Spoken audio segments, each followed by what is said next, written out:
प्यारे बच्चों, आज हम चौथा प्रश्न जो हमारे पास एक अनुच्छेद आता है, अनुच्छेद पर आधारित 4 वाक्य हमें लिखना होता है।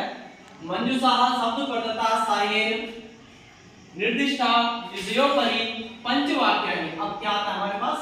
चतुर्थ वाक्यानि एकम अनुच्छेदम लिखित।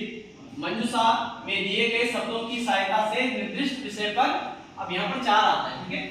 ये पहले आते थे 5, अब आते हैं 4, ठीक है।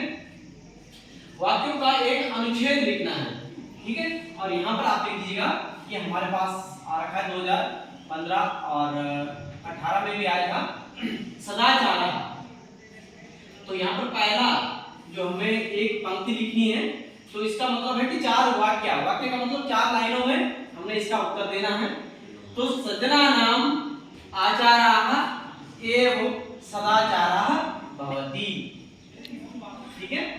इसी प्रकार से हमें दूसरी लाइन लिखनी है, दूसरा वाक्य लिखना है, सदाचाराणां एकः अलौकिकः गुणः अस्ति।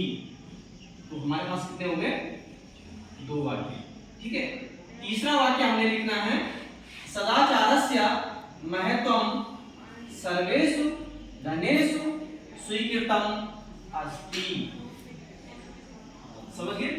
और चौथा वाक्य हमें लिखना है, सज्जनाः यथैव आचरन्ति व्यवहरन्ति वा सा एव सदाचारः भवति। समझ गए? और इसके पश्चात 5वां वाक्य, इनमें से 5 में से आपने कोई भी 4 वाक्य लिखने हैं। इसमें आपने कोई भी क्या करना है? 4 वाक्य लिखने। आप अपनी सुविधा अनुसार याद करने के सुविधा के लिए जो आपको अच्छा रहेगा उस हिसाब से ये 5 में आप लिख सकते हैं, मूर्खाणां एव जीवनं सदाचार विहीनं भवति। समझ गए? तो इनमें से अब आपने क्या है, पहले 5 वाक्यों में पूछा जाता था, 5 नंबर का होता था, अब ये 4 नंबर का पूछा जाता है। और इसमें हमें 4 वाक्य कोई से भी लिख देने, ठीक है। तो ये अनुच्छेद हमारे पास चौथे प्रश्न के रूप में पूछा जाता है। परिषदीय परीक्षा उत्तराखंड बोर्ड की जो संस्कृत